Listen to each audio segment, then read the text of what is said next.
The reason most people are not getting jobs is there are too many resumes in India that have words in them. The right way to hire is more like the Avengers. Every single person needs to have one thing that is very hard to find in the market and that puts them at an advantage versus everybody else. Skills fall lowest down the stack, and I'm telling you this after 13 or 14 years of experience. Bad employees can cost you months and months in just time, energy, everything. One more problem with senior level talent in India, there's very high expectations simply because they are older. No company in India cares about this. In my opinion, burnout only happens when you do something you don't enjoy. Attitude is greater than skill, especially in an era where you can learn any skill anytime. If you don't have the attitude to learn, you're finished.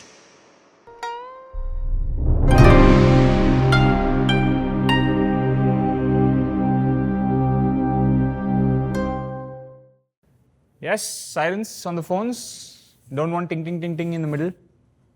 Cool? Awesome. Okay, ladies and gentlemen, today we're going to talk about hiring.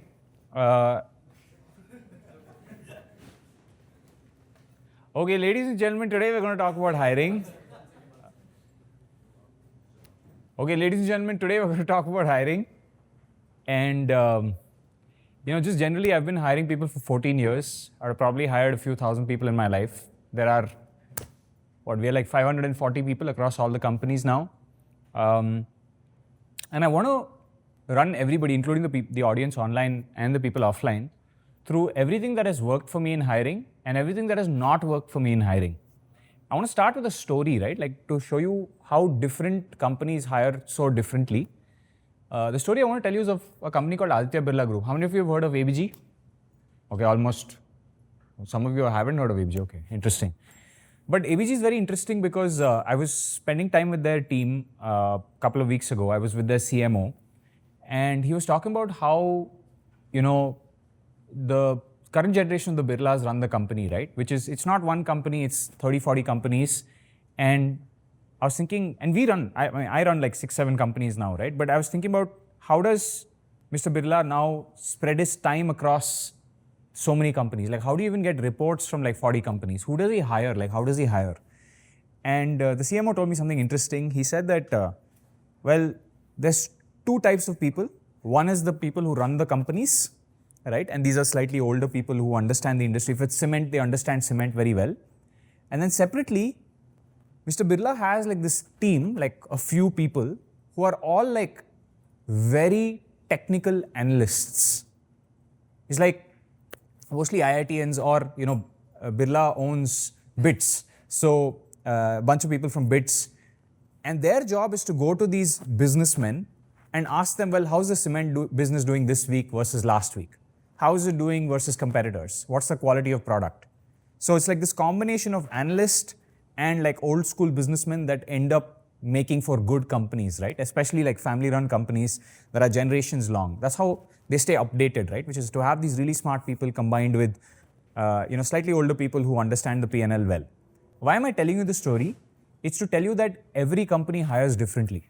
If I went to an OpenAI and asked how they hire, or a Google, which I understand much better on how they hire, it's totally different. So hiring is not a one-size-all-fits solution. My job was to find the one-size-all-fits solution that works for everybody, but mostly I'm tailoring this for EOS and the EOS group of companies because we have a very specific way of doing things. I also want to run through every mistake I've made in hiring. And I also want to show you today, for the first time ever, right? And this is the most empathetic we're ever going to be towards the people, who are outside the ecosystem and, not getting jobs or struggling to find jobs. What is the situation really like? Do you know what the situation of an HR is? Do you know what the situation of a talent acquisition team is? Do you know how many CVs they're seeing? Do you know what's going on in their head? Today, I'm going to do a live exercise and show you exactly what's going on in their head so that everybody understands what is the exact situation and how can I, be useful in this situation. Anyway, let's begin. Today we'll learn how to hire, what to look for, and why it matters. Next slide. Awesome. So, when people grow up, when they're like 20, 21, 22, even when they're younger, they think about having like a large employee base as sort of like this. Have you seen this in you'll see this in Toy Story and G.I. Joe and all, like these small figures, these green figures, but they're fungible. Do you know what the meaning of the word fungible is? Fungible means I can swap one for another without any problems. So I hire this is what people assume an Infosys does, or we do with editors, which is just like hire hundreds of editors, and then if one person is bad, replace the person. In my opinion, this is the absolute worst way to hire, whether you're a services or product company. It's the worst way to hire, right? The right way to hire is more like the Avengers, which is everyone has their own unique abilities. They also have their weaknesses, but you hire in such a way that you complement each person's abilities and weaknesses. So if someone's really good at something, but they're not good at something else, you hire somebody to complement that. And you make a team such that ultimately the team has no weaknesses, even though individually people can have weaknesses. But what is more important than covering for weaknesses is that everybody has a superpower. Every single person needs to have one thing that is very hard to find in the market and that puts them at an advantage versus everybody else, right? You need the superpowers. Without the superpowers, you're essentially hiring this, right? You're actually hiring this with weaknesses, right? This is the wrong way to hire. Next slide. And it's like, the point I'm coming to with this is something called the fungibility fallacy, which is that in the world, if there's somebody doing something, you can just quickly swap them out with something else, with somebody else. And I don't believe this is true. I have never seen this to be true even at some of the biggest companies. Even at large services companies that hire lots of people at low, this thing, more than anything, you're fungible at the training stage maybe, but once you're trained and you're slightly even valuable at the business, it's very hard to swap people out. Next slide. So I'll tell you some of the criteria for hiring and what really makes somebody a superstar. It's usually not just one technical skill that they're good at. Somebody really good at Photoshop, somebody really good at Illustrator, somebody really good at writing code. These are all skills. But I think skills fall lowest down the stack, and I'm telling you this after 13 or 14 years of experience and having started a company in my teenagers called JobSpire, where we help with recruitment and companies hiring people. That skills actually fall very low on the ladder because you can always learn these skills. And I'll also tell you a problem with skills that you've never really thought of. Okay, I'll come to it. The first one is attitude. Do they want to do this? Why is this the first one? Anyone? Why is this the first one? Do they want to do this? Whatever you're hiring them for. It's very simple. If you're fantastic at your job but you don't want to do it, they're going to quit in 2 months. Right? If someone hates something, there's nothing you can do about it. Okay? The second one is cultural fit. Remember, skills is somewhere down here, right? The second one is cultural fit. Like, why are you asking for cultural fit? Because I have seen from my experience, people who didn't know how to edit, people who didn't know how to write code, pick these things up over time because it doesn't take that long to learn something. Pick these things over time, but if they were cultural fits, they were open to the idea of picking these things up. They understood the problem we're going after. And even if they didn't pick up a particular skill, they're like, well, this is another way that I can help. Right? They became unfungible or non-fungible. The next thing is learning agility. Right? Even if you have the greatest cultural fit and you want to pick up writing code or making videos, but you don't have the ability to learn, then you're gone case. In fact, I would argue that most companies hire for learning agility more than anything else. If you can pick up something fast. And the reason for this is the world changes very often. We all know this, right? Like 3 years ago, there were no AI tools. But suddenly, one of the highest paid roles in India right now is, can you do your job plus AI? Can you put AI in your job? But you all had to learn that. Everyone here had to learn that. So which means everyone here kind of had the learning agility to pick up AI.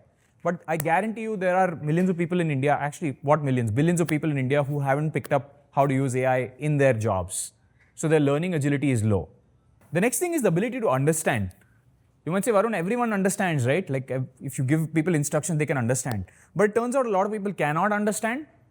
It's sometimes like you might give someone explicit instructions, but they might do their own thing or the wrong thing, which is very hard to fix. The next thing is the ability to implement, which is a lot of people are very good in theory, but they can't actually produce something. And I'll tell you the cool thing, right? Producing something is a function of how much time you are willing to invest in the output. Let me explain that even deeper for you, right? If I am somebody who can give all sorts of gyan about how to make an app, but if I can't actually make an app, what is the point of all that gyan? But making an app requires me to spend time making it. Fair? It requires me to spend a few weeks, few months making. I can't now theory craft, right? I actually have to build it. The next thing is leadership ability. Now, leadership ability is, and we've had this entire, I think Kata 2 or Kata 3 about leadership, so go watch it. and you'll get a good idea on how, to think about leadership, but mainly it's the ability to move the goals of the company forward, right? And it requires a lot of storytelling, it requires a lot of aligning people. Then there's diligence. And a good example I give here is of Ronit, right? Like the level of diligence, which is just the level of care and ethic he puts up towards every single thing, whether it be numbers, whether it be, the task for today. There's nothing that slips. But there's lots of talent where you'll tell them something and then they just forget about it. It just slips. So diligence is something companies really look for, but remember, it's lower down the stack. Some of our best talent, some things do slip there, this thing, but it's okay. But it's a nice to have. The next thing is customer first, self second. If you do right for the customer, you do right for yourself. Trust me on this. If you do your best work for the customer, they pay you better, you'll end up doing well because you'll be responsible for it. The next thing is technical skills. So low down the stack, because mainly if you have learning agility, this is solved for. Right? If you have this is solved for. And the last one is aesthetic or taste, which has now become more and more important in the age of AI, which is when an output comes, can you tell if it's a good output or a bad output? You might say, Varun, everyone knows what's a good output, bad output. But like some people just don't have taste. And so many of you are artists in the room, you know what I mean by this. Some people can look at a design and they just think it's good, but everybody else is like, yuck, that's so bad. Now, one way you can test all of this, every single thing, and I learned this year, is you can just evaluate how you prompt a model. When you're in a hiring interview, just sit with a person and tell them, okay, open ChatGPT, give them some task, just watch them prompt. In that, you'll know whether they understand the subject, you'll know whether they want to do this, right? The most generic prompt, if somebody says, just give me a story, whatever you're asking them for, you'll know immediately whether they want to do this. You'll know from their prompts whether they're collaborative or not. You'll know from their prompts if they can learn quickly, because AI will give you information, and with that information, you're quickly supposed to make decisions. You'll know whether they have learning agility, because AI is giving you new information, you need to learn it, right? You'll know if you have the ability to understand. You'll know if they have the ability to implement. Because once AI gives you the things, you still need to implement it, right? Like AI will give you, like you have to watch them with AI and then separately with a, Google Docs or like whatever it is, an ID, whatever their, or Premiere Pro, whatever their tool of choice is. You'll know their leadership ability, because the way you prompt is a very good proxy for leadership ability. We've seen this in Kata 2 or Kata 3, I don't remember which one. The next one is diligence. You'll know whether they see in the prompts if they're able to pick out all the information or they're missing information, things are slipping through based on what AI gives them. You'll know what they think about first or second. You'll know how much they care about customers. You'll also be able to pick up technical skills. And finally, AI is a lot about taste. You'll know based on which outputs of, like let's say you're asking them to use an image gen, you'll know very quickly whether they accept something that's low quality, right? And it's all just watch somebody prompt. It solves like entirety of hiring. Now, everybody on the internet might be thinking, it's so simple. It's not that hard. But I'll tell you the problem. And I want to show you this problem, and I promised you I'll show you the problem live. It's the fact that there are too many resumes in India. The reason most people are not getting jobs or the jobs they want is there are too many resumes in India that have words in them. And most recruiters in companies will probably lose their jobs if they only made decisions on words. Like sometimes I think about people, like with digital skills, fine, you can still have a portfolio. But sometimes I think about who's hiring like oil rig survey managers. Like what is the criteria to hire an oil rig survey manager? Like how do you know if somebody's a good oil rig survey manager? They'll put something in the CV and you don't know if they've even done it. There's no way to, it's not easy to verify either, right? So most of that business runs on referrals. In fact, most businesses outside of technical skills, coding is like so open today because if you have a good portfolio, it doesn't matter which college you've gone to, none of that matters. If you have a great portfolio, you will get a call. Right? So evident. With videos, it's so evident. If you say you're good at making videos, I can see from your output on YouTube whether you're good at making videos or not. But with oil rig survey manager, it's so hard to tell. With sales, it's so hard to tell. Because in sales, if you've seen anyone's sales CV, they will always put the company's sales growth and say, yeah, I did this. And there is no way for you to figure out. Because you will call, during due diligence, we call the company and the old company and ask, and company is always going to be nice, right? Especially about these things. Especially if the guys or the girl was minimally contributive, they'll still say good things. So it's like almost like you're gambling when you hire a salesperson, right? But oil rig survey manager is even like harder. Managers in general are so hard, right? Because managers just like, they take credit for everything and you don't know if they really contributed. But I want to show you the problem live, like I promised. I want to bring here all of our people in the company who are in talent acquisition. This is across all the EOS companies, whether it be YAS, EOS Gaming, labs, whatever it is. Whoever is responsible for hiring talent, if you've even hired one person or been responsible, please come stand here. Now, because I have questions to ask you. Everybody, this way. I know it's a lot of people, just come. And it's important because I want the audience to see something very important here, right? I want you to see their problems. A full army is coming.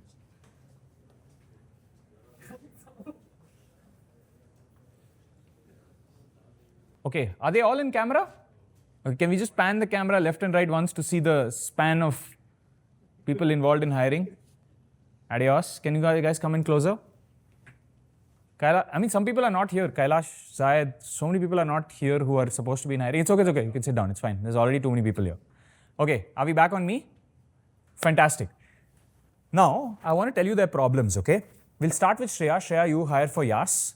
You'll have to come a little bit closer. You'll have to come in mic range. So, Shreya, at YAS, which is one of the EOS companies, how many CVs do you see per week individually? How big is your team? And how many CVs do they see across? You have to hold the mic closer. Okay. My team is 10 people. We have people hiring for separate roles, focusing on separate roles. Depending on which role we are hiring for, the number of CVs that we look at goes from 10 per day to about 15 to 20 reach outs on a given day. So on a weekly basis, collectively, all of us must be looking at easily about 300 to 350 CVs. CVs or like their Instagram work or their portfolios or just their LinkedIn profiles. And in a month, easily all of us are looking at about 1,000, 1,500 CVs that we have to sort of filter through and evaluate for. Awesome. So you are hiring for writers, you are hiring for content creators, you're hiring for production assistants, you're hiring for editors. What else are you hiring for? IT managers, finance teams, graphic designers. Okay, amazing. Now I'm going to ask, especially you guys, a set of questions, right? And anyone can feel free to answer. What is the biggest problem with CVs right now? Like, why aren't people getting jobs? They don't mean anything. A CV doesn't mean anything, sadly, because you can go on a chat GPT, tell like a basic thing and it'll create a CV for you, which actually doesn't reflect, one, who you are as a person, two, doesn't reflect what you actually know, which is fine to a certain extent. But for anyone looking at CVs, it's still like a phone call away. I'll still have to call the person and be like, can this person actually talk? And when you actually speak to the person, you find out that, hey, this person can't even put like a sentence together. So why would But the CV is very good. But the CV is very good because words are also like easily, like just today I was on a hiring call of a person who's a CD, like a creative director at like one of the mainline agencies. The assignment that he had sent was fully GPT and he was like, this is how I do my assignment. And I was like, I'm so sorry, this is not going to work out. So it ranges from, like, I think we are soon going to see a lot of experienced people also not having jobs because they are thinking that I'll put something through GPT and people won't realize it. Okay. Especially in the roles you're hiring for, how much does a portfolio change your viewpoint of a CV? Entirely. Because all of the work that we hire for is very visible. Like if you have written something and I can see the views or the likes that it has got, or a video, how many comments are there. All of the work that we hire for, especially creative roles, very visible. There are exceptions, of course, but mostly the work is very visible. So CVs are almost not needed. A proof of work or a portfolio of everyone's work is really important. Okay. Why do you, and maybe somebody else can answer this, right? Why do we like hiring from referrals? Let's say an employee gives a referral of another person or somebody else gives a referral. Why do we choose to do referrals? Is it nepotism?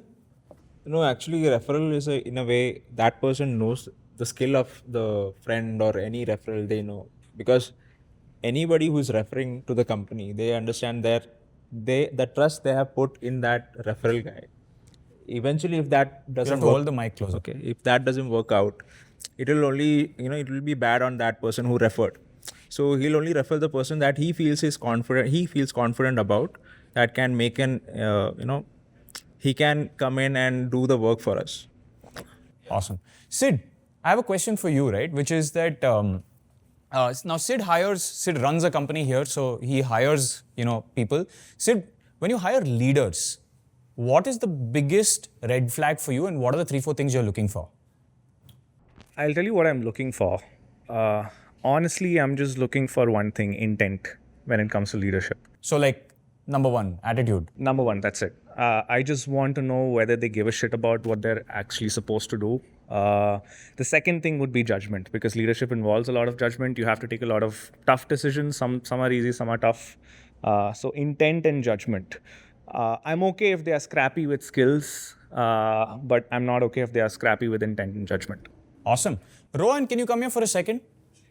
Now, Rohan hires a lot of technical people because, he's working on a game, and I think for him, technical skills are at the bottom. Are much higher at the top. But Rohan, what's the one thing that you look for in terms of hiring, and what are some red flags?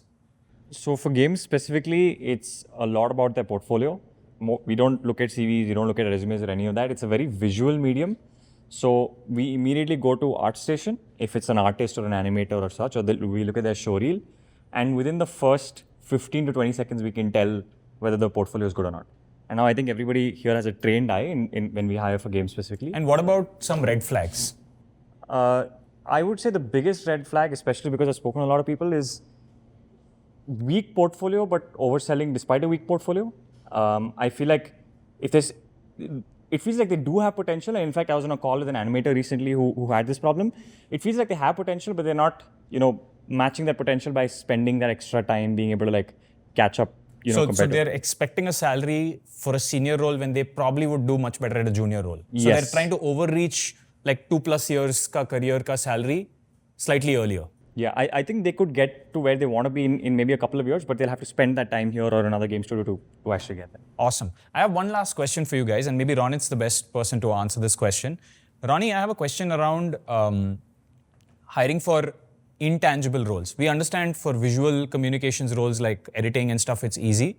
But because you have a portfolio, and the minute somebody has a portfolio, they're above everybody else.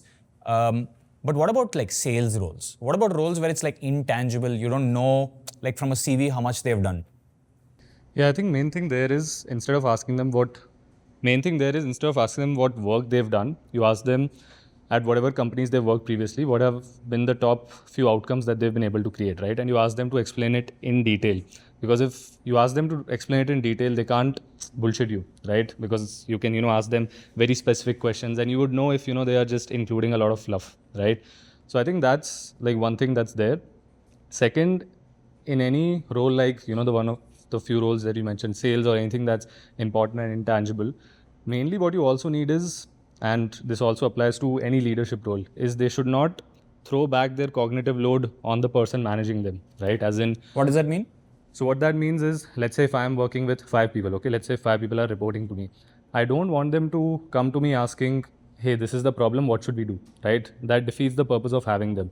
That's like throwing your cognitive load on the person that is managing you instead of thinking through yourself the problem, then recommending. But what if they make a mistake? That's fine. I think as companies scale, you have to be okay with that, right? Otherwise, you can't concentrate all the decisions to the top. Otherwise, everything will get blocked, right? Mistakes are fine, but indecision is worse, right? So there, I think, 2 things. First, you ask them not the work that they've done in any of the companies. That you leave aside. What are the outcomes that they've been able to create, right? And explain it in detail, because someone who's actually done it would know all the nitty-gritties of it. They won't, the answers won't sound generic. That's one. And second is they should just think through things themselves instead of throwing their cognitive load back on the person that is managing them. And they need to be okay with, you need to be okay with sometimes them making mistakes. That's fine. I think all companies as they scale, they have to be okay with that. Awesome. Fantastic. Thank you so much, guys. Just for the audience, I mean, that's off, right? Yeah, just for the audience, I think it's like we have like maybe 20, 30 people in hiring across all the companies. Yas alone, like they said, look at like hundreds of CVs per week. Across the company, we'll be looking at easily 30, 40,000 CVs a year. And honestly, the minute you have a portfolio, especially in visual mediums, it puts you ahead of almost everybody else. But I feel empathetic and like a little bit confused about what to do about mediums which are intangible, like sales or like management, where it's very hard to prove what you've done. And it's almost like a catch-22. You need experience to be able to answer the questions in the interview correctly, but like no one's going to take a bet on you without you first having proven it.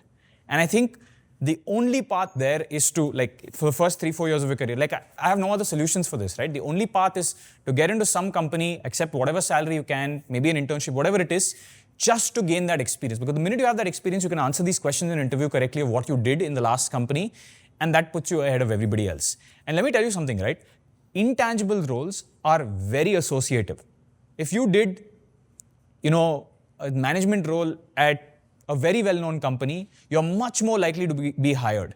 Whereas with portfolio-based skills, that matters, but it doesn't matter as much. If you have a great portfolio, no matter which college you're from, which company you worked at in the past, you'll still be given a look. If you make good videos, who cares where you worked at in your last company? If you write good code, who cares where you worked at in your last company? But if you're a salesperson, that really matters because nobody can trust what's on your CV yet, right? And this is mostly because ChatGPT and AI have like polluted, CVs in general. But the new method is like we're all visual creatures. We just need a portfolio. So if you're asking yourself why I haven't gotten hired, it's probably because if you're in any of these digital skills, you don't have a great portfolio.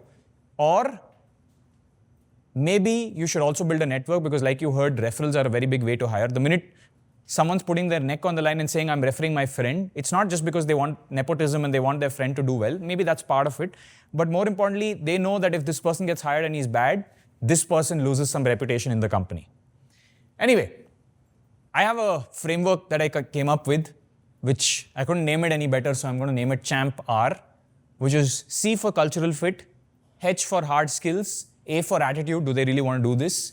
M for motivation, which is can they do it like on a day-to-day basis, do you come in with your best selves? Sometimes you might really want to do something, you might really be interested about the problem, you might really care about making videos, but on a day-to-day basis, you might be too lazy to do it. So are you like high energy, are you high agency?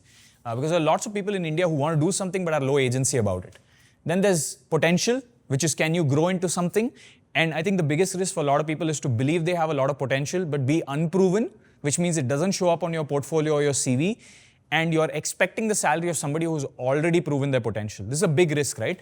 You'll hear of a friend making 20 lakhs an annum, and you might say, I am better potential than him. But remember, and I saw a tweet recently about this, not proving yourself, not trying, is like a safety blanket, right? It's like you've won this comfort that if I tried, I would be excellent at this. But it's fake comfort, because the minute you try, you'll go through all the challenges that everybody who's tried and been past goes through. And in that, there's a lot of learning, and companies hire for that. But if you believe you have a lot of potential and you can prove a little bit of that potential, companies will take a bet on you, but you cannot charge the salary of somebody who has already proven their potential. Once somebody has proven their potential, it's such a free market in jobs, which is that there's some talent here that, if we don't give them a raise, there's not much they can do about it. Right? Although we do give raises, but there's not much they can do about it. But there's also some talent here, they're so good, or whatever they ask, we have to give it to them. So it's still leverage, right? And it depends on whether you've proven your potential or not. If you think you have high potential, but you've not proven it, you are still in this Goldilocks zone. You're sort of convinced yourself that you're worth more than you are. Just prove it. If you prove it and your portfolio shows it, you'll get what you deserve. If you don't prove it, you're always going to be in this place where you feel like you're underpaid. And last one, which is very important to me, is can this person reassure you? Like if the person says, Varun, this idea is not working, or this campaign is not working, or this thing is working very well, can I trust the person's words? Right? Do they have an accurate read of the situation? And that's sometimes very hard because some people are very optimistic or some people are very pessimistic. So they can't accurately read a situation. These people make for very bad leaders if they can't reassure you. But there's some people in the company where if they say things are going to be fine and it's going to work, it just somehow works. And they've multiple times they've done this. So now I trust their word no matter what. And it's very easy to open up budgets and give this person budgets for whatever they want. Anyway, moving on. Okay, remember that in entry level, people are hired for their potential. At the senior level, you're hired for proven expertise. The biggest mistake you can do is be pre-potent or have high potential but be pre-proof and ask for senior level salaries. Like a lot of people are also stuck in that where they're overestimating where they are.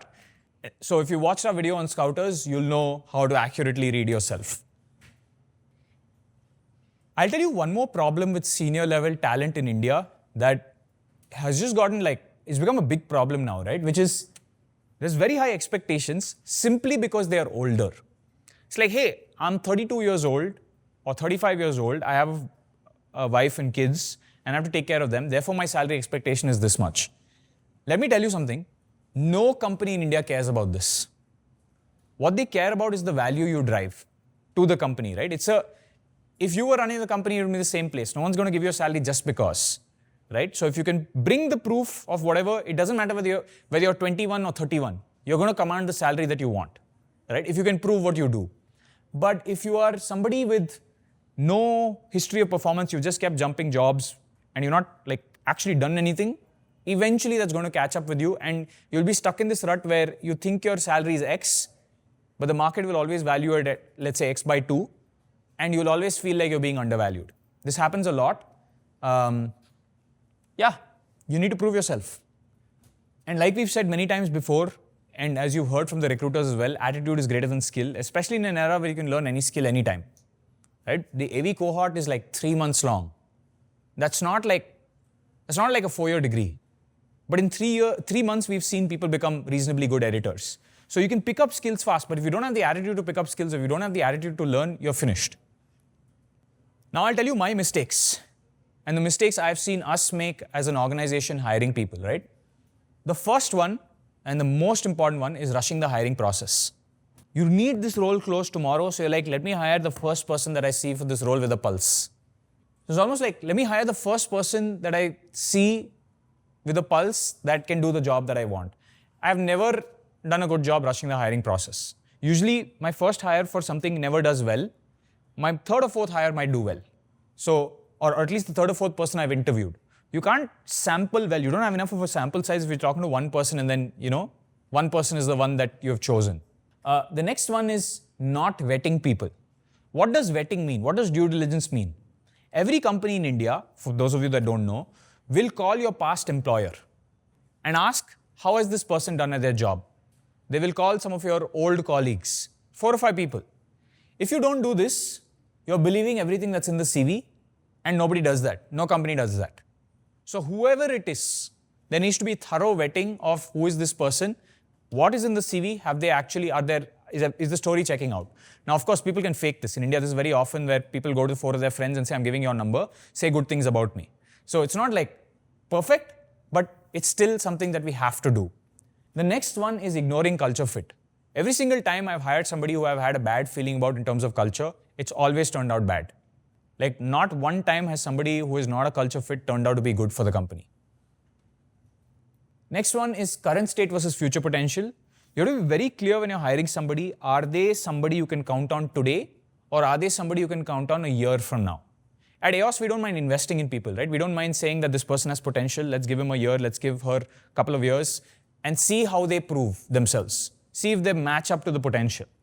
So you have to know whether you're hiring for current state or future potential. As a company matures, by the way, they hire more for people in current state, which is you've already proven yourself. Why? Because companies like us now can afford more money than when we started in terms of hiring talent, but also we have work. So we can't afford that 1 year gap or 2 years gap. Next one is unstructured interviews. I don't like interviews that are very random, which is baat karunga and I'll figure it out. I like structured interviews. It's good for the talent, it's good for you as well. A structured interview gives you a way to reference talent against each other. If you have structured interviews for everybody and 15 people have taken it, you're like, okay, this person I can grade against this person. But if you're just doing random chats with talent and it's not structured, how do you compare 2 people against each other? Right? It's tough. Last couple of things which is very, very important is hiring for a maybe role. Like, I have 1 week of work for this person, well then hire a freelancer or get an agency. I don't hire a full-time employee for this because a full-time employee comes with emotional tax, which is you're committing a future growth, committing a career for talent. If you don't know if the person's going to be around in a year and you don't know if the role's going to be around in a year, or it's kind of like a role you think might exist in a year, do not hire people for a maybe role. There are no such thing as maybe roles. There's no such thing as talent for maybe roles, and I've always seen them become disengaged, which is I don't know what to do after, 2 weeks, 3 weeks. And these people, like, idle mind is a devil's workshop. So they assume you have a bad company because they don't have clear instructions on what to do, which brings me to my last point, right? There needs to be very clear week 1 instructions. What do they do on week 1? One of the things I've heard about EOS, which is not a very good thing, is that EOS throws you in the deep end. You come in there and you have to figure out what to do in the first couple of weeks. And I'm actively working on changing that so that in your first week you know exactly what to do. Cool. Always have a pipeline. Remember, rushing talent can be solved by having a good pipeline. You have like 50 people, 60 people, then you'll make 2 good hires. You have 2 people, you're going to make bad hires. Always send the story of EOS or a subsidiary. We've been mostly in stealth for the last couple of years. So if you're not sending the story of EOS, you're kind of like doing a disservice to talent because you are sort of like, you're not setting the right expectations of what the company does or what they are going to do. And most people just think, we do just maybe one part of the many things that we do. And again, rigorous, not unstructured interviews. Don't do unstructured interviews. And I'll tell you one more thing, okay, that I learned from actually Google, which is that when you do structured interviews and it's rigorous, like it's a hard interview, and you get through, people feel a sense of accomplishment for getting through the interview. They get a feeling of dopamine that, yes, I passed. Like getting into an IIT or getting into Google or whatever, there's this sense of accomplishment, right? And a sense of, I got something that nobody else could get. If this is not created, candidates will always shop for offers. They feel they got it too easy. Like sometimes even really good talent, Google will still put you through that interview process, even if you're damn good, because they're like, it needs to feel like you've earned it. If people feel like they're just handed out jobs, sometimes they do not value it enough. And you'll probably find that the talent doesn't join you, they join somewhere else where there's more rigorous, structured interview. Okay, there is this thing from Brad Jacobs' book that I read a long time ago. I was trying to find the excerpt, I couldn't find it, so I asked ChatGPT to find it. He gives this like really good example of how to work with the best talent, okay? And this is what's worked excellently for me, which is, there's 3 kinds of talent, okay? There is A, B, and C players. And there's a very easy way to know whether you have A, B, and C players. If they are going to quit, let's say the player walks in and decides, Varun, today I'm going to quit. Depending on your reaction, they're an A, B, or C player. If you feel panic, then they're an A player. If you feel, okay, but it'll take me 3 months to replace this person, it's a B player. If you feel relieved or happy, then they're C players. And there's lots of people who are C players who you kind of want to fire, but you've not gotten to it, and then they quit before you. It's like that breakup story, right? Which is that I don't want to get broken up with, I want to break up with that person first. It's kind of like that, right? C players tend to do that very often. The organization goal is not to have only A players, by the way. You can't only build an org of A players. The goal is to create a C-free zone. Don't have anyone that you'd be happy with leaving or like relieved with leaving. There's not a single person in this room, at least the people I've interacted with and the people who work with me, where I would be happy if you guys left. And you never want that relationship with any company. Okay? And I'll tell you cool ways to attract and retain A players, which is base salaries are kept within industry parameters. Whatever the market is paying, EOS has a rule that we pay above market. For any role, whatever the market is paying, we usually pay above market, no matter what that role is. And second thing is incentive compensation. For our best talent, we give bonuses and they are uncapped bonuses, whatever it is. Whatever way we can incentivize our best talent, you'll know your best talent in EOS when that conversation starts coming up. If you ask for it, you probably won't get it. You're probably not where you think you are. But when we give it, it's because we are afraid you'll leave. That's how all the top people in EOS who've made money have made money, because it's almost like they've done a great job and nobody wants them to leave. So they're like, here, take some percentage of whatever we're doing. Right? That's the EOS model. It's worked very, very well for us. And I'll tell you one cool stat. In the last 3.5 years, the top 16 people in the company, in EOS, across all the companies, not a single person is left. For two reasons. One is, of course, they love the mission and we've grown from like an apartment into this. But I think the second part is they're also making enough money, right, from their incentives. So for you to get there, first become an A player. Second, just wait for the company to come to you and tell you, we don't want to lose you. Right? And these conversations I know have happened at Yas, they've happened in the game dev team, they've happened in my own team, in Team VM, they've happened in labs. Wherever you think you are an A player and you've actually proven it, EOS will come to you. You don't need to go to EOS. And I'll tell you one cool thing, the reason we do this. You might think it's silly, right? Like just to prevent your best talent from leaving, why you give them percent? It's very easy. It's very simple.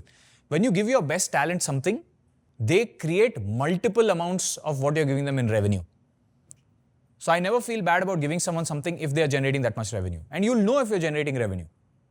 Right? It's pretty obvious to you if you're generating revenue or not. One more thing which is more hygiene on the hiring team is how to manage your pipeline. How are you keeping track? We use something called an ATS, an applicant tracking system.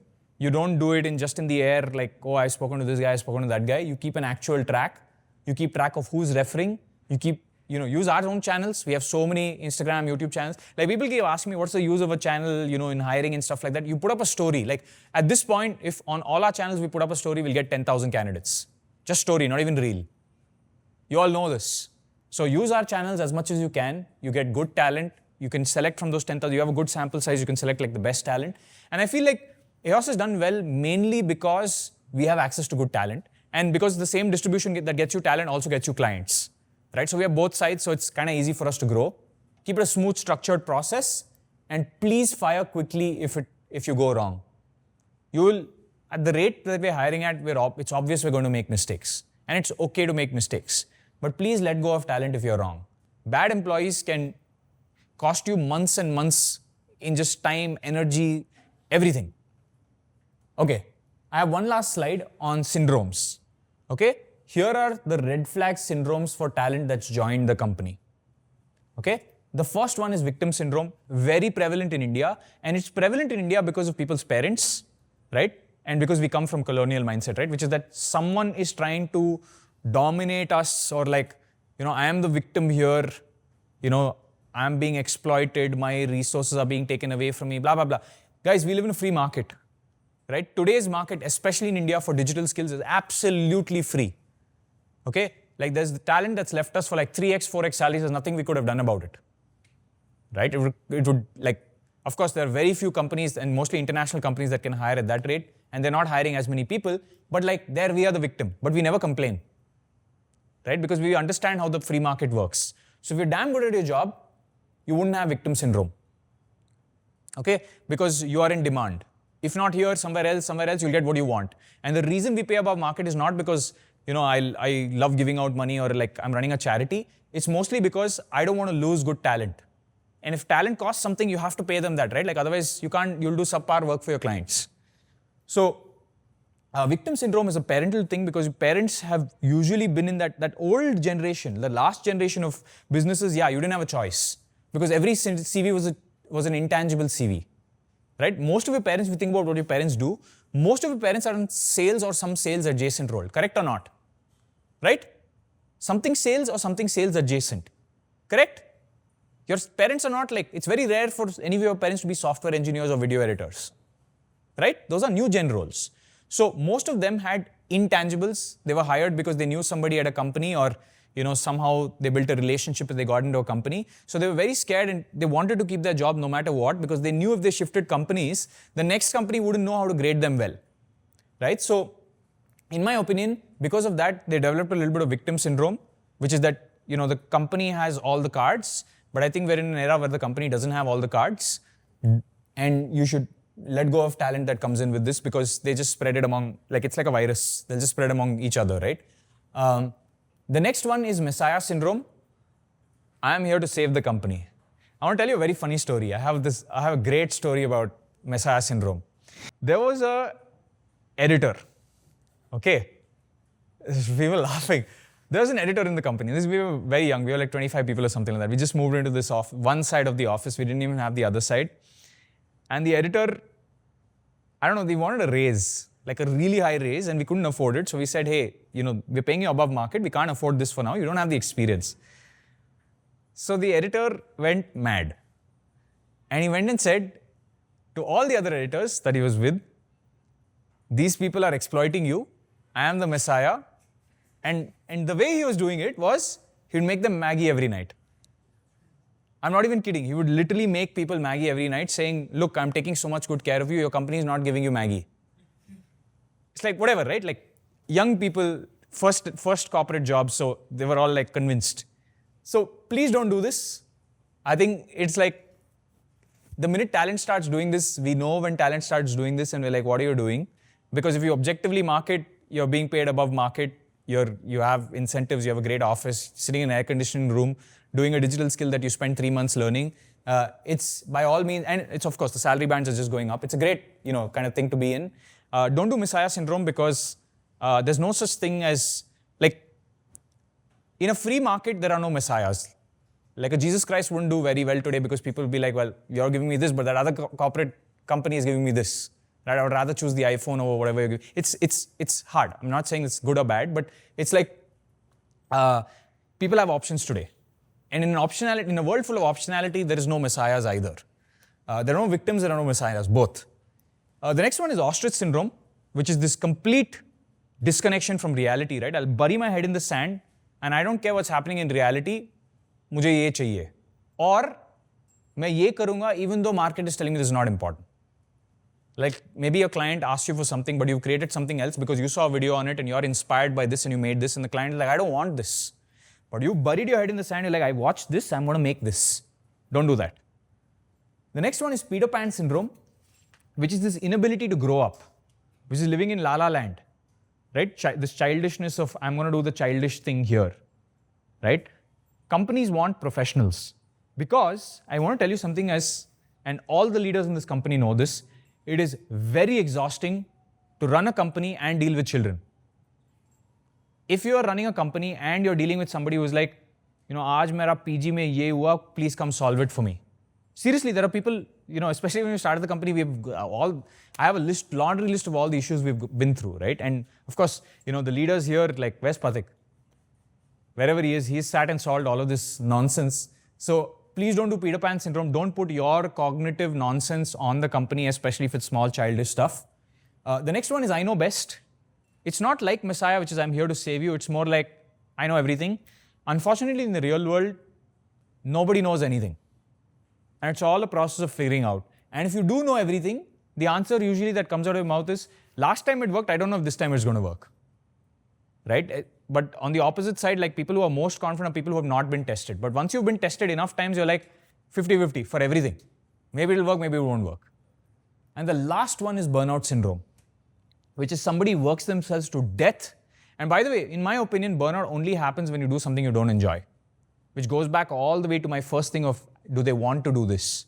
If you don't want to do something, if you're doing something you hate doing, you are eventually going to burn out because you're doing something you don't like. But the minute you enjoy it, have you done some creative stuff or have you gamed or whatever? You can do it for tens of hours because you enjoy it. You're lost in the process. And the reason I think our company has done well, one reason is because a lot of you who are doing creative work are lost in the process. You enjoy doing it, you enjoy making a good video. Like I saw some of the work we did for Agilitas, right? Like I can tell whoever made that video loved making it. Right? So it's just like you get lost in the process, very creative art. And a lot of filmmakers feel this. That's why a lot of people gravitate towards those roles, right? But if you don't enjoy what you do, you're going to burn out. So you should know if you're working at labs, you need to be an engineer. If you're working at game dev, you need to have a bunch of different skills. If you're working at AV or YAS, you need to really enjoy editing, right? Or you need to enjoy being a creator. Otherwise, there's no hope. Anyway, that's the end of this deck. I hope you learned something. There are infinite lessons about hiring, but mainly it's about hiring superstars, looking at that CHAMPR framework that we have, and making sure the hiring process is good and enjoyable for the candidate as well. And as a candidate, knowing really what the recruiters care about. We have enough of a sample size across the year, tens of thousands of CVs that we're looking at, and their problems are the same. Like all of them have relatively the same problems on an everyday basis. The minute you make a portfolio, you make their lives easier. And if you make their lives easier, by default, you're ahead of 99% of people. Like you should just see my DMs sometimes. People will just be like, sir, I'll do anything. Give me a job. I never give those people a job because I don't know what to hire them for. But the minute you send a portfolio, it just like puts you ahead of everybody else. And even when you send a portfolio, go through the appropriate channels, whatever that channel is. Because ultimately, today for hiring some of those roles, a Shreya thinks about that problem 24/7. So if you send me the CV, it might still get lost. But if you send it to Shreya, it's a job, right? So she will always do the work of putting in the effort and seeing is this the right CV or not. I don't think any other company at our scale in India has done this, where the recruiters have come explicitly said, this is what I'm looking for, this is what I'm not looking for. So hopefully it's useful for everybody watching. Hopefully it's useful for everybody here when they're hiring, because all of you at some point will end up hiring people, and hopefully this is useful. Awesome. Bye.